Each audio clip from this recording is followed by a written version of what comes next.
नमस्कार, आप सभी का स्वागत करती हूँ अपने चैनल ज्ञानोदय में। जैसा कि आप सभी को पता है कि पिछले वीडियो में हम जो है हमने पढ़ा था सूफ़ी काव्य के बारे में। सूफ़ी शब्द कहाँ से आया, कहाँ से उसकी उत्पत्ति हुई, कौन कौन से प्रमुख संप्रदाय थे, उनके प्रवर्तक कौन से थे सूफ़ी काव्य धारा के।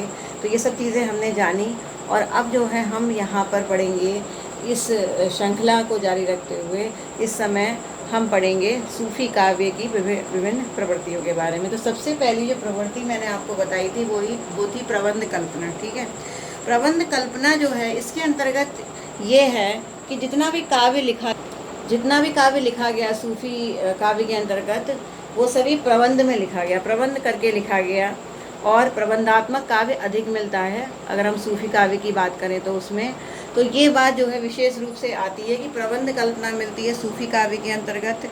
ठीक है, और इसमें मतलब मैक्सिमम आप जितना भी काव्य पढ़ेंगे तो उसमें प्रारंभिक जीवन के प्रारंभिक जो शुरुआती दौर से लेके और लास्ट तक पूरा वर्णन दिया गया है, अलग अलग सर्गों में कह लीजिए या अलग अलग खंडों में कह लीजिए, मतलब प्रबंध बना करके पूरा काव्य लिखा गया है। ठीक है, किसी भी काव्य को अगर आप पढ़ेंगे तो उसमें जो है उस तरीके से दिया गया है कि जैसे कि अगर हम बात करें, जैसे प्रारंभिक इस अंश में नायक और नायिका की जन्म कथा, युवावस्था का परिचय दिया जाता है। द्वितीय अंश में उनकी कठिनाइयों का वर्णन किया जाता है। तृतीय अंश में उनका मिलन, पाणी ग्रहण इत्यादि ये सब दिया जाता है। मतलब जिस तरीके से एक क्रम बनता है ज़िंदगी जीने का, जिस तरह से क्रम रूप में दिखाया जाना चाहिए, उसी तरह से प्रबंध करके ये पूरा काव्य लिखे गए हैं। तो इसलिए ये प्रबंध काव्य कहलाते हैं। ठीक है, तो प्रबंध कल्पना जो है ये सबसे ज़्यादा महत्वपूर्ण पक्ष है सूफ़ी काव्य का। ठीक है, अब दूसरा जो है वो है भाव व्यंजना। ठीक है, आप सभी को पता है कि जो सूफ़ी काव्य के अंतर्गत जो भाव व्यंजना है वो प्रेम मूलक है। प्रेम मूलक का मतलब प्रेम को आधार बनाया गया है। ठीक है, उसके मूल में क्या है? प्रेम है। यानी प्रेम, सूफ़ी काव्य के मूल में सूफ़ी काव्य की जड़ ही प्रेम है। ठीक है, तो प्रेम मूलक काव्य और प्रेम मूलक काव्य के अंतर्गत जो विरह की कल्पना है वो विशेष रूप से मायने रखती है सूफ़ी काव्य के अंतर्गत। ठीक है, तो अगर बात करें तो प्रेम की, तो प्रेम के वास्तविक स्वरूप विरह का प्रतिपादन बहुत ही सुंदर तरीके से किया गया है। जैसे नागमती का वर्णन, विरह वर्णन जो किया गया है वो इतने सुंदर तरीके से किया है कि उसको पढ़ कर के आँखों में आंसू हो जाते हैं। ठीक है, तो अतुलनीय काव्य माना जाता है नागमती का जो वियोग वर्णन है पद्मावत के अंतर्गत। तो जो है भाव व्यंजना प्रेम मूलक है। और दूसरी चीज़ ये है कि इसमें जो है विरह का प्रतिपादन किया गया है। इसके अलावा जो जीवन में जितने भी हमारी भावनाएं होती हैं, उत्साह, द्वेष, ईर्ष्या, बैर, कपट, ठीक है, दया इत्यादि जो भी भाव होते हैं उनका विशेष रूप से वर्णन किया गया है। यानी कि जो मन में एक मानवीय हृदय में जो भाव उठते हैं उनका भी विशेष रूप से वर्णन किया गया है। तो कह सकते हैं कि ये जो भाव हैं वो कैसे प्रेम मूलक हैं इसमें। ठीक है, इसके अलावा चरित्र चित्रण मिलता है। अगर हम जैसे पद्मावत की बात करते हैं, ठीक है, तो जायसी ने पद्मावत लिखा था। तो पद्मावत में अगर आप देखें तो 4 प्रकार का चरित्र चित्रण मिलता है। आपने पद्मावत मूवी भी देखी होगी। ठीक है, तो कुछ ना कुछ, हालांकि बहुत सी बातें झूठी भी हैं उसमें और बहुत सी सच्ची भी हैं, लेकिन अगर देखा जाए तो पद्मावत देख करके थोड़ा सा आपको अंदाज़ा तो हो ही गया होगा। तो देखिए, चरित्र चित्रण जो है वो 4 तरीके से मिलता है। जितने भी काव्य हैं जो आपके सूफी काव्य हैं उसमें सबसे पहला आदर्श रूप मिलता है। ठीक है, आदर्श रूप जो है, जैसे कि महारानी पद्मावती का जो चरित्र है वो क्या है? आदर्श रूप है। ठीक है, जब मैं आपको वो पढ़ाऊंगी पद्मावत जायसी का लिखा हुआ तो आपको और अच्छे से समझ में आ जाएगा कि वास्तव में जो चरित्र चित्रण है वो कैसे दिया गया है। तो जैसे अगर ये जो है हर काव्य में मिलेगा आपको, ये हर काव्य में मिलेगा। पहला आदर्श रूप। ठीक है, तो आदर्श रूप जो है वो पद्मावती का। इसी तरह से अगर जाति स्वभाव का रूप अगर देखें हम, तो पद्मावत में आप देखेंगे कि जो रत्नसेन की पत्नी थी नागमती, ठीक है, तो नागमती का जो चरित्र चित्रण है उसे जाति स्वभाव का चरित्र चित्रण माना गया है। ठीक है, यानी ये जाति स्वभाव के अंदर, जैसे कि वो उनकी पत्नी थी तो एक पत्नी की जो भावनाएं थी वो उस काव्य के अंतर्गत वहाँ पर उजागर की गई हैं। ठीक है, तो वो जाति स्वभाव का जो चरित्र चित्रण था। उसके बाद आता है व्यक्ति स्वभाव का। ठीक है, व्यक्ति स्वभाव, व्यक्ति के अंदर ईर्ष्या, द्वेष की जो भावनाएं आती हैं, तरह तरह की भावनाएं उमड़ती हैं, प्रेम है, आवेग है, तो ये सारी जो चीज़ें हैं वो सब व्यक्ति विशेष के अंतर्गत आती हैं। ठीक है, व्यक्ति चरित्र के अंतर्गत राघव चेतन का जो चरित्र है वो मायने रखता है। ठीक है, राघव चेतन कौन है आप जानते ही होंगे। उसके बाद अगर नहीं भी जानते तो जब मैं आपको पद्मावत पढ़ाऊंगी तो उसमें पूरी कहानी आपको बताऊंगी, समझ में आ जाएगा। इसके बाद आता है सामान्य स्वभाव। तो सामान्य स्वभाव में रत्नसेन और बादल की जो माता थी, मतलब एक माता होने के नाते जो हृदय की भावनाएं होती हैं, माता का जो वात्सल्य होता है, जो उसके मन में अपने बच्चों के लिए तरह तरह की जो अटकलें लगाती है, वो तरह तरह की जो एक माँ होने के नाते उनके भविष्य की कल्पनाओं में खोई रहती है, और जो भी उसके हृदय में जो एक डर होता है अपने बच्चे को लेकर के, उसकी सुरक्षा को लेकर के, तो वो सारी चीज़ें जो है वो किस चरित्र के अंतर्गत आएंगी, सामान्य स्वरूप के। ठीक है, तो इस तरीके से चार जो है चरित्र चित्रण चार तरीके के मिलते हैं इसके अंतर्गत। अब इसके बाद है भारतीय संस्कृति तथा लोक पक्ष।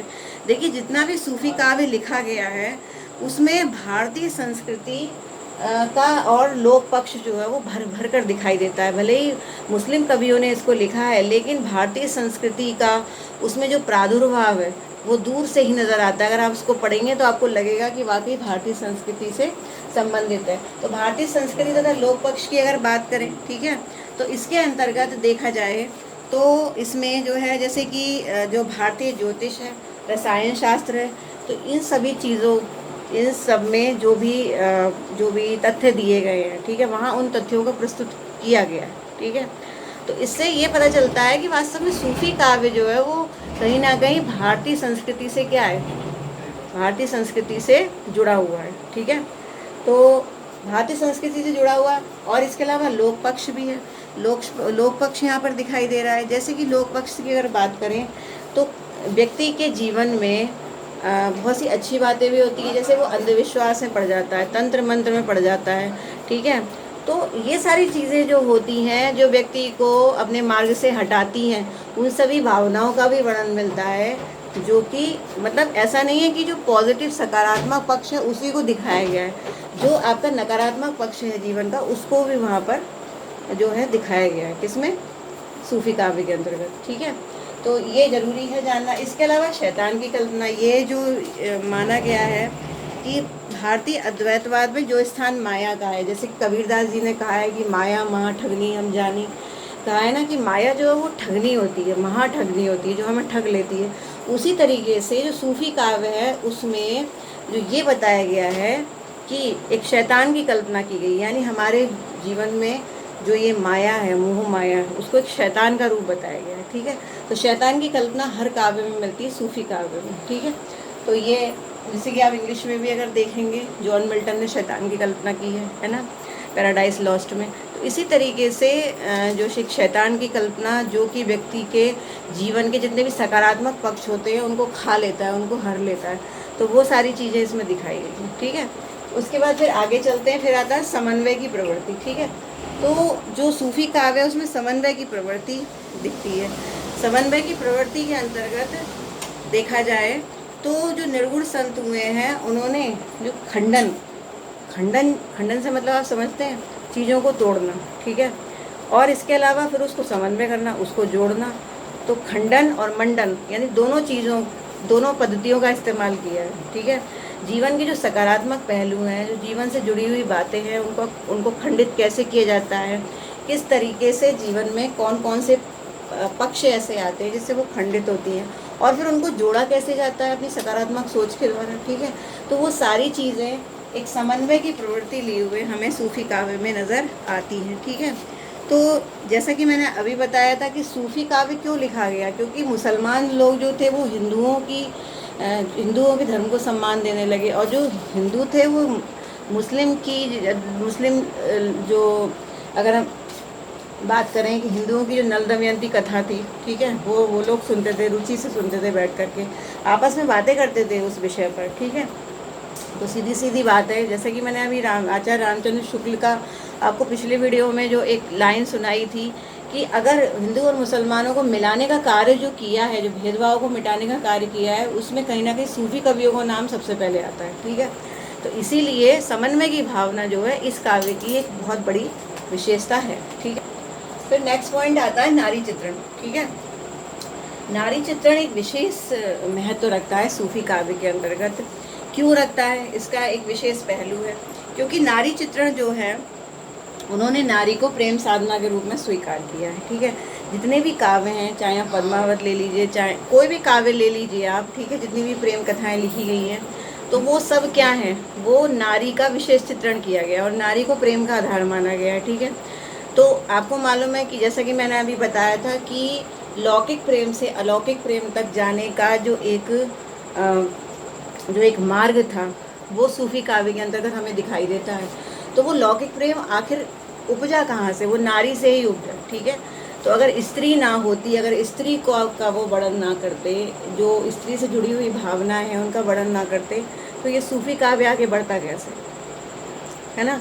तो इसलिए हम ये कह सकते हैं कि जो नारी चित्रण है वो भी बड़ी विशेष जो है इसकी। कोई ऐसा नहीं है कि नारी जो है केवल वासना की सामग्री बनकर रह गई। नारी को जो है उन्होंने प्रेम से संबंधित माना, एक जीवन का आधार जो है माना नारी को।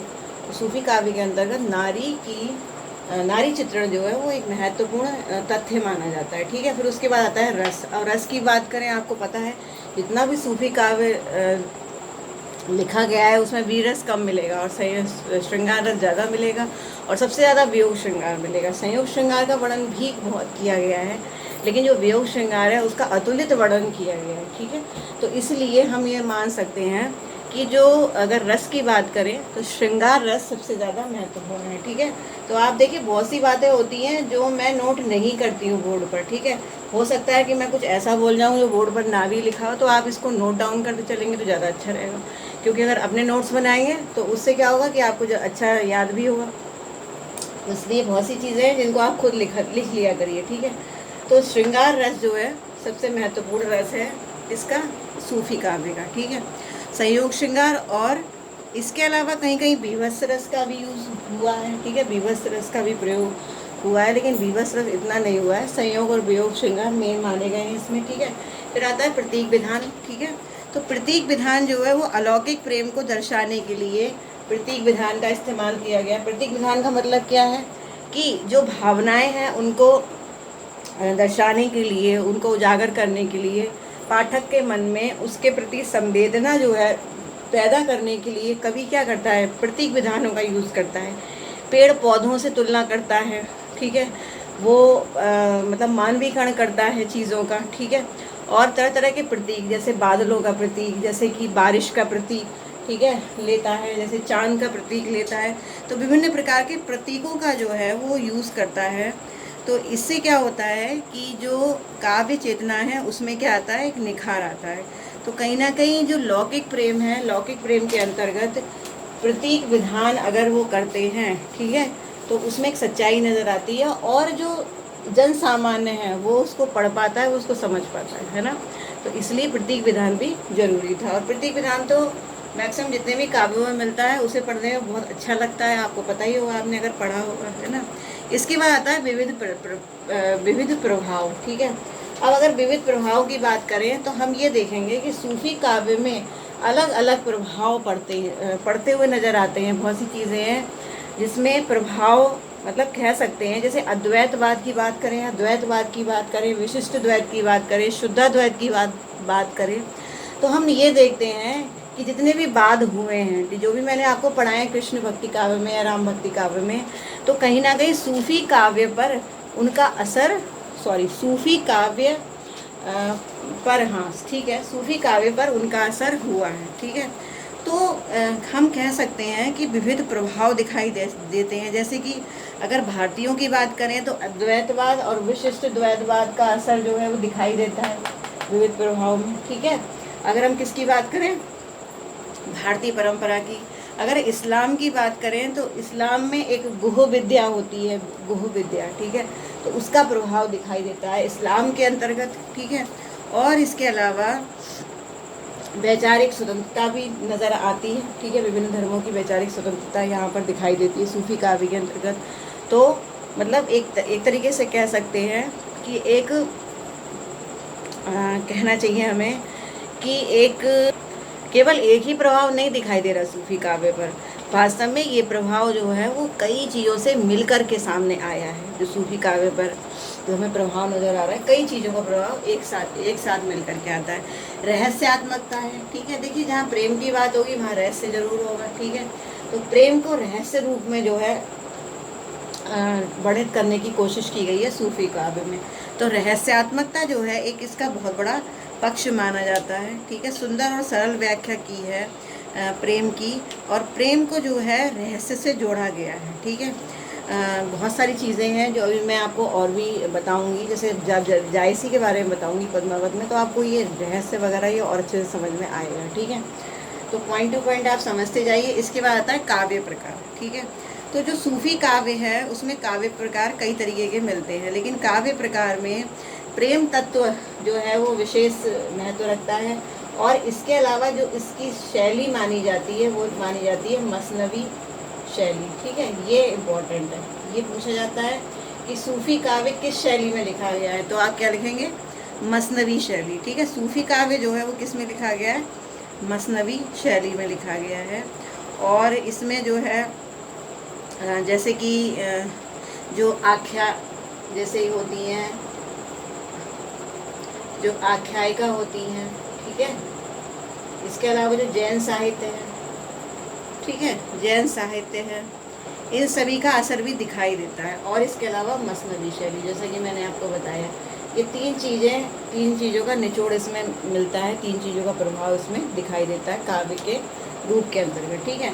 उसके बाद फिर आते हैं भाषा, ठीक है। भाषा जो है इसकी अगर माना जाए कहा जाए कि सूफी काव्य की जो मेन भाषा है वो क्या होनी चाहिए, तो वो है अवधि, ठीक है। जैसे कि अगर बात करें पद्मावत की, तो पद्मावत में बिल्कुल परिष्कृत अवधि लिखी है जायसी ने, ठीक है। लेकिन अगर हम बात करें ओवरऑल पूरे सूफी काव्य की, तो सूफी काव्य की जो एक भाषा मानी गई है वो अवधि ही मानी गई है। यानी सूफी काव्य जो है वो मेन अवधि में ही लिखा हुआ है। मैक्सिमम सारा काव्य अवधि के तद्भव शब्दों का यूज़ हुआ है, मुहावरों का, लोकोक्तियों का, इन सब का यूज़ हुआ है, ठीक है। उसके बाद आता है छंद। अगर छंद की बात करें तो छंद में जो छंद सबसे ज़्यादा अगर मिलता है तो मिलता है दोहा और चौपाई, ठीक है। और इसके अलावा कड़वक पद्धति का यूज़ किया गया, ठीक है। कड़वक पद्धति का यूज़ किया गया, आपको पता होगी कड़वक पद्धति क्या होती है ना, कि जैसे कुछ चौपाइयाँ, उसके बाद फिर दोहा, फिर चौपाई, फिर दोहा। जैसे तुलसीदास ने यूज़ किया है रामचरितमानस में, चौपाई दोहा, इस तरह से जो एक व्यवस्था बनाई जाती है, इसे कड़वक पद्धति कहते हैं। तो यही व्यवस्था हमें सूफी काव्य में मिलती है। तो इस तरह से देखा जाए तो इसके अलावा एक फागु काव्य भी माना जाता है, ठीक है। ये लोक काव्य होते हैं फागु काव्य, ठीक है। फागु काव्य, ये फागु काव्य की विशेषताएं चलिए मैं आपको और आगे और बताऊंगी, ठीक है, जिससे आपको और अच्छा समझ में आ जाए। और अगर छंद की बात करें तो सबसे ज़्यादा क्या है, दोहा, चौपाई और कड़वक, ठीक है। उसके बाद आता है अलंकार। अगर अलंकार की बात करें तो अलंकार जो है उपमा, रूपक, उत्प्रेक्षा अलंकारों का ज़्यादा यूज़ हुआ है। चूँकि प्रतीक विधान मिलता है इसमें, तो इसलिए कहीं उत्प्रेक्षा का, कहीं उत्प्रेक्षा से जो है वो जो संभावना प्रकट की गई है, कहीं उपमा से समानता प्रकट की गई है, कहीं रूपक से तुलना की गई है। तो तरह तरह से जो है वो अलंकारों का यूज़ हुआ है, लेकिन सबसे ज़्यादा जो अलंकार मिलते हैं वो उपमा, रूपक और उत्प्रेक्षा मिलते हैं, ठीक है। अलंकारों का यूज़ जो हुआ है, तो इस तरीके से अगर हम कहें कि जो सूफी काव्य परंपरा है वो एक ऐसी महत्वपूर्ण परंपरा है हिंदी साहित्य के अंतर्गत जिसका वर्णन अतुलनीय है, मतलब अतुलनीय, अविस्मरणीय वर्णन है।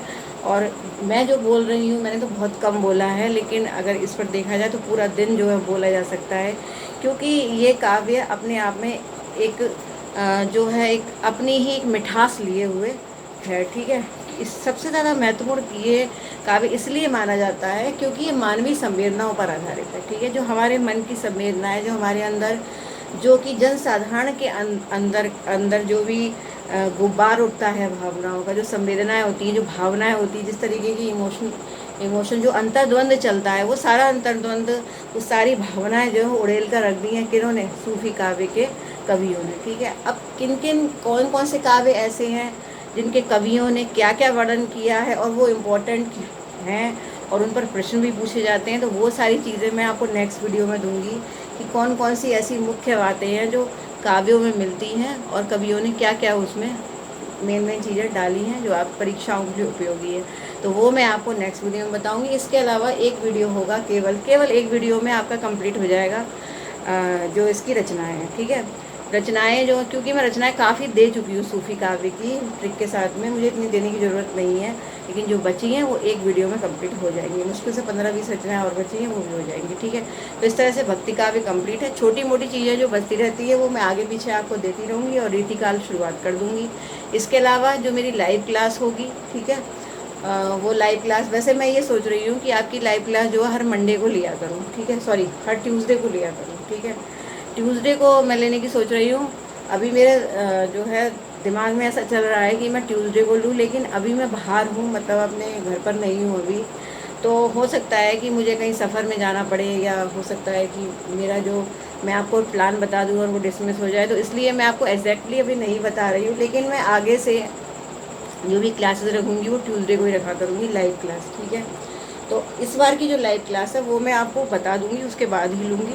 फिर आगे से जब मैं अपने घर पहुँच जाऊँगी, जहाँ से मतलब अभी मैं अपने होम टाउन आई हुई हूँ, ठीक है, तो वहाँ से फिर मैं आपको ट्यूसडे को ही क्लास दिया करूँगी, मतलब लाइव क्लास की बात कर रही हूँ, बाकी ये क्लासेस तो चलती ही रहेंगी, ठीक है। तो अगर चैनल को सब्सक्राइब नहीं किया तो कर लीजिए, और टेलीग्राम ग्रुप से और फेसबुक ग्रुप से लगातार जुड़ते रहिए। आपको मेरे डिस्क्रिप्शन बॉक्स में और कमेंट बॉक्स में जो है लिंक मिल जाएंगे, उससे आप जुड़ सकते हैं। आपको टेलीग्राम ग्रुप पर महत्वपूर्ण जानकारी और PDF वगैरह मिलेंगी, तो जुड़ना भी अच्छा है आपके लिए। इसके अलावा वीडियो को लाइक कीजिए और शेयर ज़रूर करिए अपने फ्रेंड्स को, और कमेंट बॉक्स में कमेंट करके मुझे ज़रूर प्रोत्साहित कीजिए। अगर कोई भी सलाह है आपकी तरफ से, कोई भी इम्प्रूवमेंट चाहिए आपको, तो वो मुझे आप दे सकते हैं, जो मैं आपको अच्छे से आगे और ज़्यादा अच्छे से अच्छा आपको दूँ। तो इसके लिए आप मुझे कोई भी सुझाव दे सकते हैं, ठीक है। तो अब आगे जो है प्रमुख रचनाओं के और उनके तथ्यों के साथ में फिर नेक्स्ट वीडियो में आपसे ज़रूर मिलूँगी। तब तक के लिए बाय।